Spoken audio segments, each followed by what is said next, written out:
This is CBC Winnipeg News.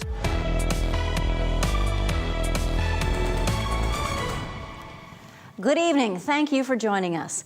Manitoba Liquor Mart employees held a protest today in the capital city. This is day 8 of their province-wide strike. And for the first time today, we heard from the workers themselves. CBC's Emily Brass was there.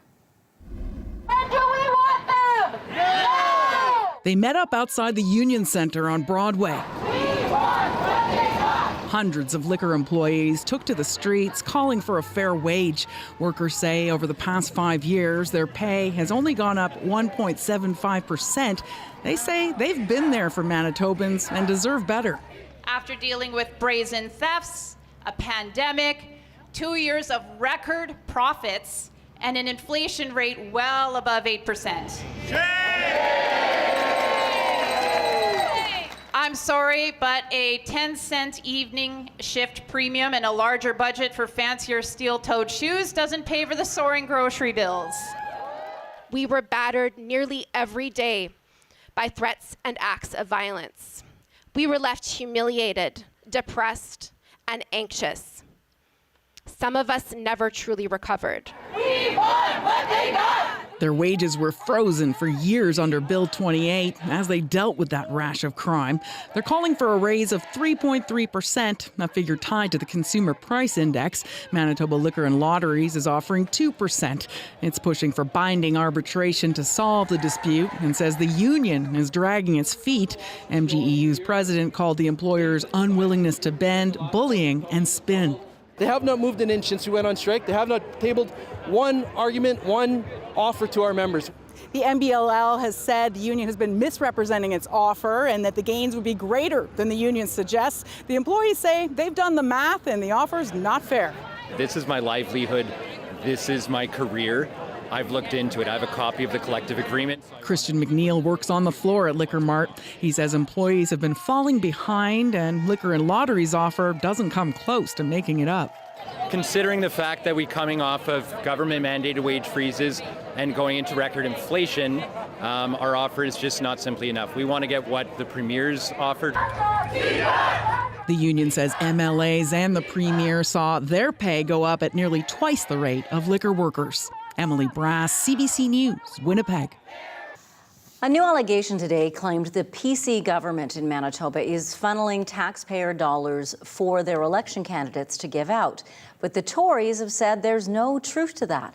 The CBC's Ian Fraze looks into it and reports. On social media, at least, some progressive Conservative candidates for October's election are already acting like MLAs. They're posing for photos with grant recipients, giving awards to high school grads, and even making check presentations. The NDP says all of this shouldn't happen. We do that sort of thing as MLAs. You don't do that as political candidates. On Tuesday, Mark Wasselu and other NDP candidates gathered in Fort Garry to accuse the Tories of giving government resources like money to its candidates. That would be a violation of the Election Financing Act. The NDP pulled up Tory social media posts. They show PC candidates meeting with recent recipients of the government's $100 million Arts, Culture and Sport grant program. In one case, Selkirk candidate Richard Pershott is seen handing out a check. The NDP has complained to the Elections Commission. This isn't PC party money. This is your money, and they're using it to try to influence organization and change their votes. That is concerning. But PC MLA Cliff Cullen says the allegations are false. None of these art, culture, and sport organizations have gotten the money yet. PC candidates are just celebrating that organizations in their community got to share the cash. But what about that check presentation? Turns out no money was exchanged. It was just something the PC candidates set up. The chairperson of the Marine Museum of Manitoba says the photo op was unfortunate. The concern was that the candidate is not elected, is not the member, not the MLA, does not formally represent the government, and therefore we ought not to have appeared in a photo with the check. The Elections Commissioner hasn't responded to CBC's request for comment. Ian Fraze, CBC News, Winnipeg. New safety features have been added to an intersection near Carberry that has been the scene of serious crashes, several of them. The province installed rumble strips and repainted lines last week on Highway 5 at the intersection with the Trans-Canada Highway. That's the intersection where a bus collided with a semi-truck back in mid-June. 17 seniors died, 8 others were badly injured. Just over a month later, there was another crash there, a 3-vehicle collision, one that left 3 people with serious injuries. The province says it will also install advance warning signs at the intersection in the near future. A service that helps prevent drug overdoses could lose its funding this fall. Sunshine House has operated a mobile overdose prevention site for the past 9 months. The RV offers drug users a place to test their drugs and has trained staff on hand in case of overdoses. Earlier this month, Sunshine House learned Health Canada does not have funding to continue the program past October 31st. Coordinator Davy Cole says Sunshine House needs $275,000 to keep the program running. We do a lot of community fundraising, but and we're stoked for that, and we appreciate the people who do that for us. But it shouldn't be on community to fundraise for a public health initiative. A spokesperson for Health Canada says it plans to launch a new call for funding proposals this September. It encourages organizations like Sunshine House to apply. 8 teenagers are under arrest after a robbery and assault at Polo Park shopping centre. It happened Friday evening and led to police tactical and canine units searching nearby and eventually arresting 8 suspects aged 13 to 17. It all started inside the mall around 6 p.m. when 2 groups of teens got into an argument. Police say one of the suspects showed a concealed handgun. Then 3 boys, one 15-year-old, the others were 16-year-olds, were assaulted and robbed of a cell phone. During their search for suspects, police say they recovered a large knife and an imitation handgun. The annual inflation rate went up again in July, 0.5 percentage point higher than it was in June. Nationally, the rate climbed to 3.3%, up from 2.8%. In Manitoba, the inflation rate is a bit lower, but it followed the same trend, up 0.5 percentage point from June's rate. As CBC's Nisha Patel reports, food and fuel were 2 of the big drivers. For months, inflation has been slowing, but that trend reversed in July, with the overall rate hitting 3.3%. Prices at the pumps were higher after declining dramatically over the past year. Homeowners are paying 30% more in mortgage interest. The price of electricity soared up nearly 12%. And while grocery prices aren't climbing quite as fast as before, they're still more than 8% higher than a year ago. I would buy butter for $3.99. Now it's $7. And I'm a baker. I buy 12 at a time. It's super expensive. There's certain things where I would get them more often, and now it's like, oh, maybe only if it's on sale. As consumers around the world cope with stubborn food inflation, some governments are stepping in. France worked with large supermarket chains to cap prices on groceries like pasta, poultry, and oil. It will cost retailers hundreds of millions of dollars. That just gave some predictability, pricing predictability for people during a scary inflationary time. While widespread price controls haven't worked well in the past, this policy expert says a limited freeze on some food basics could offer Canadians relief. We want companies to do well in Canada, but we also want people to be able to eat. Others aren't convinced it's necessary. Best method of fighting inflation isn't to try to pick 1 or 2 prices in the economy and intervene in them. It's really to control the pace of spending power. Since hitting a peak of more than 8% last June, inflation has fallen, with some bumps along the way. But the Bank of Canada says getting to its 2% target may not happen until the middle of 2025. We are getting some favorable trends in some of the underlying measures of inflation, and I think it's just a matter of patience. The central bank has hiked interest rates from 0.25% to 5% in about a year and a half, the fastest pace ever as it tries to get inflation under control. Economists say there's a chance the bank will raise rates again in September. Nisha Patel, CBC News, Toronto.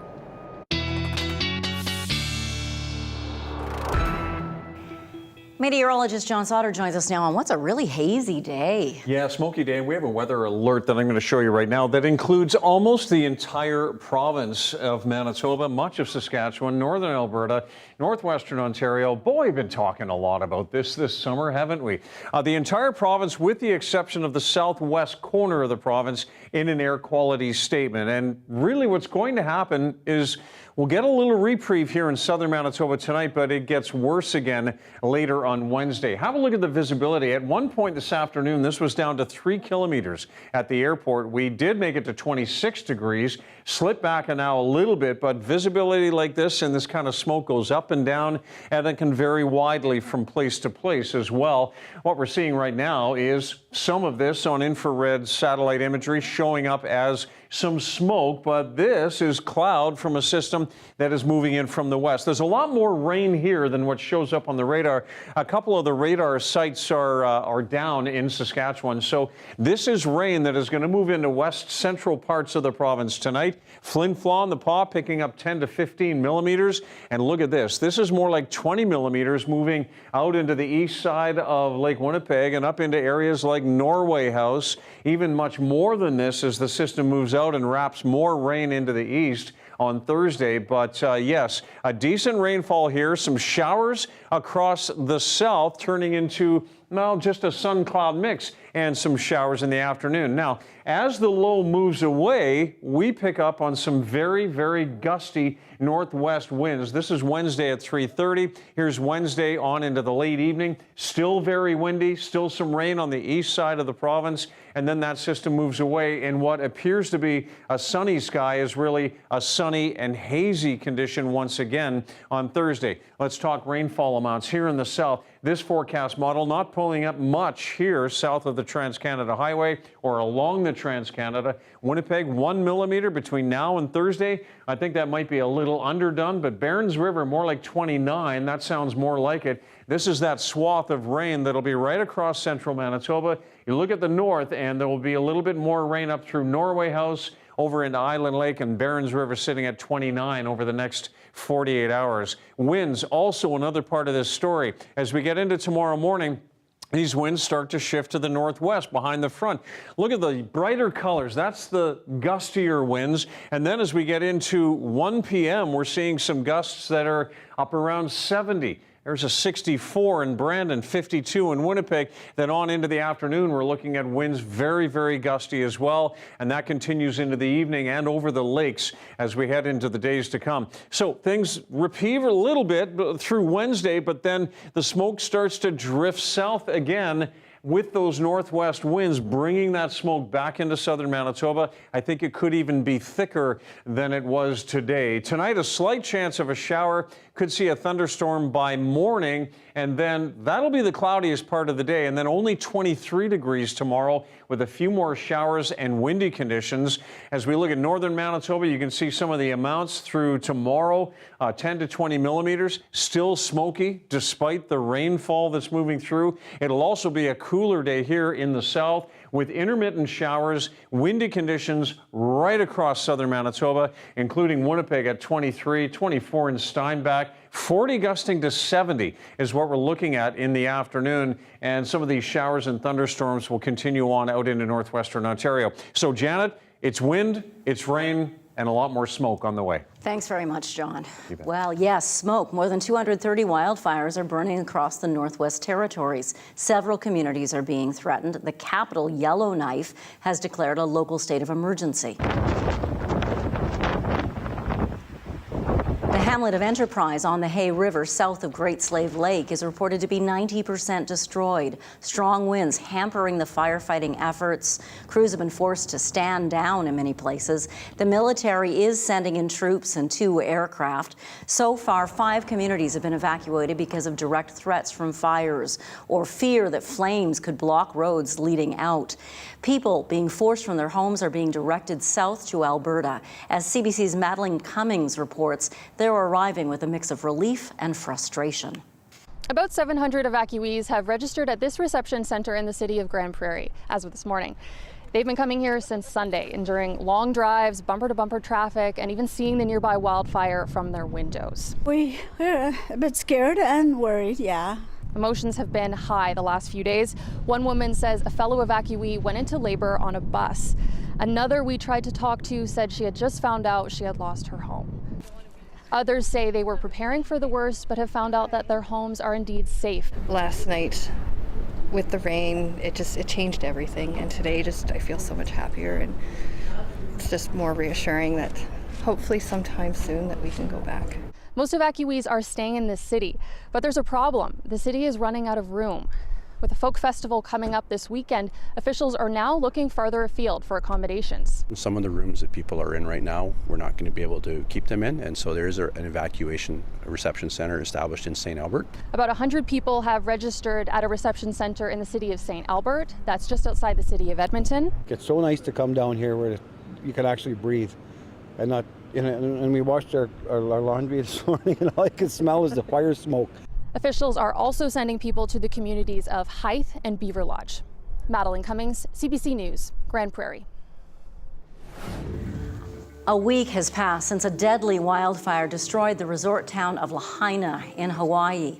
Now the island of Maui and vacationers face a complicated question. Should tourists stay away? That story after the break.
It's been a week since wildfires devastated a popular tourist town in Hawaii. So far, officials in Lahaina say they've recovered the remains of 99 people, including children. But the search for victims is far from over, and that is raising complicated questions about a crucial industry, tourism. The CBC's Lindsay Duncombe reports. Change of plans for Toronto's Tara Joy McNerthney.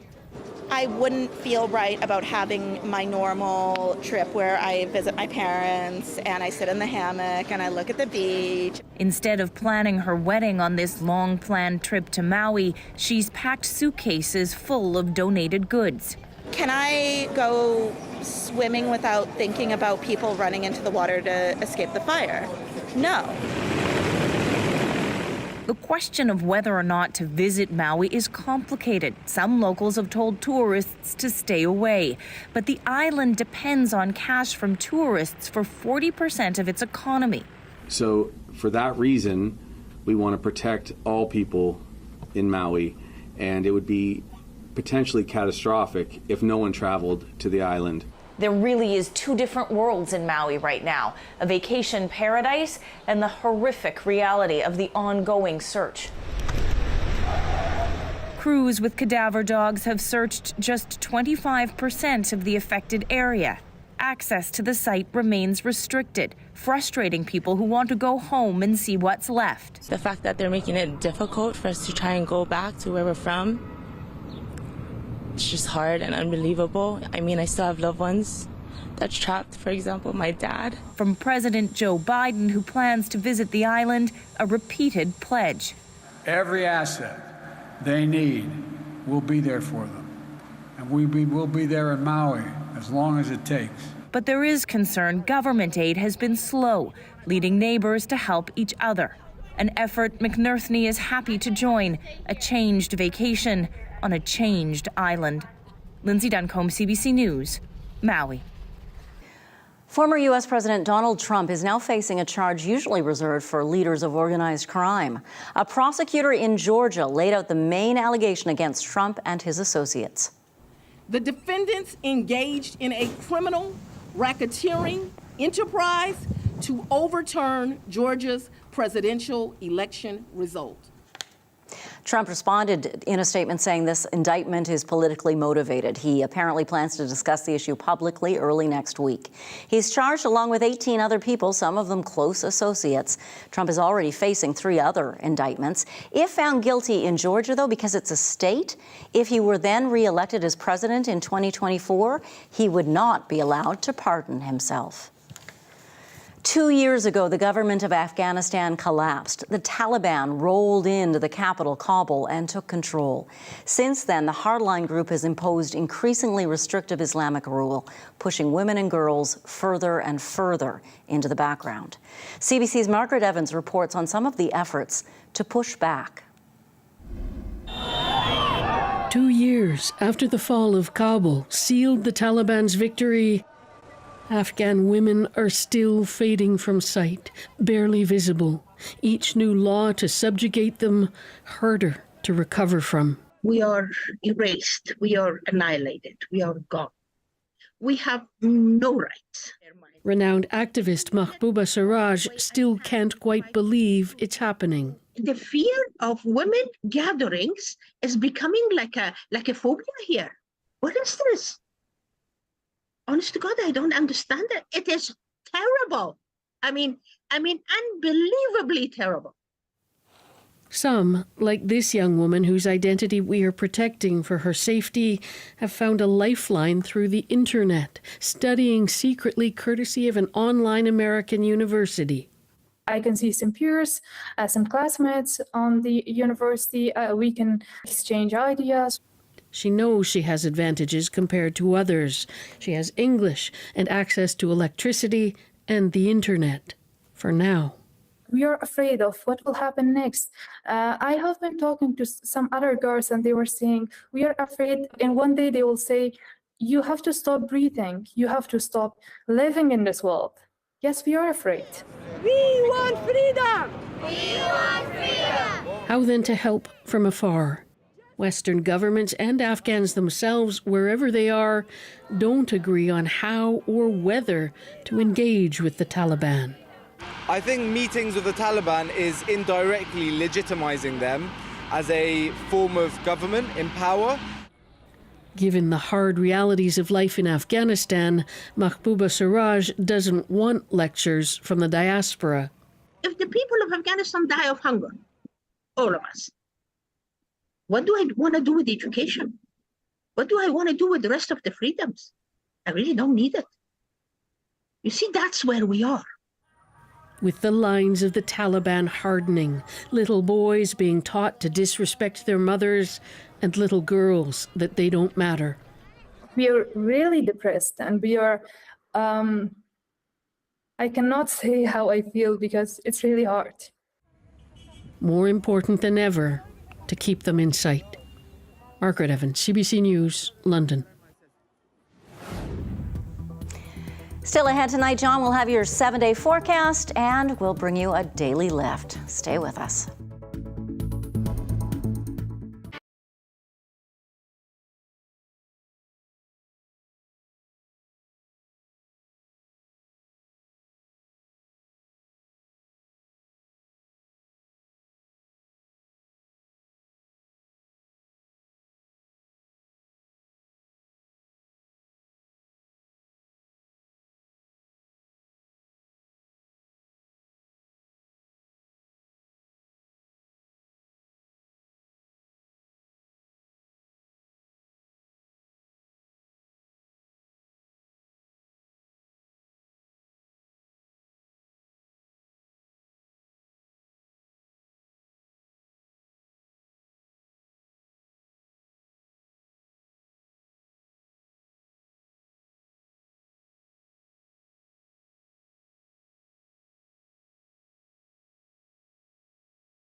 A little bit of everything over the next few days, some rain, some wind, and some smoke. Tomorrow, we could even see a thunderstorm. It'll be intermittent in the afternoon, though. A high of just 23, but really windy. We're looking at gusts tomorrow, gusting to 70.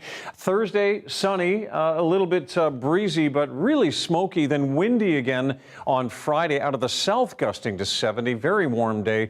Over the weekend, things straighten out. We could see more showers by Monday next week. Cutting the grass is a chore for some people. Others, like me, love that freshly mowed look. And then there are those who take it to a whole new level. Oh, yeah. Here is your daily lift.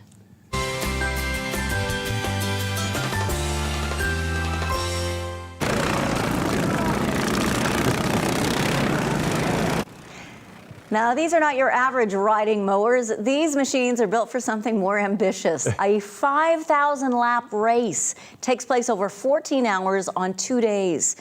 Seems like it's a lot to handle. These mowers go as fast as 80 kilometers an hour. Oh. This is something the British Lawnmower Racing Association, can you believe there is such a thing? Yeah. A British Lawnmower Racing Association organized this Grand Prix. And John, I wondered if they actually had to do any mowing. Probably not. The blades have been removed for everyone's safety. There you go. Thanks for being with us. Good night.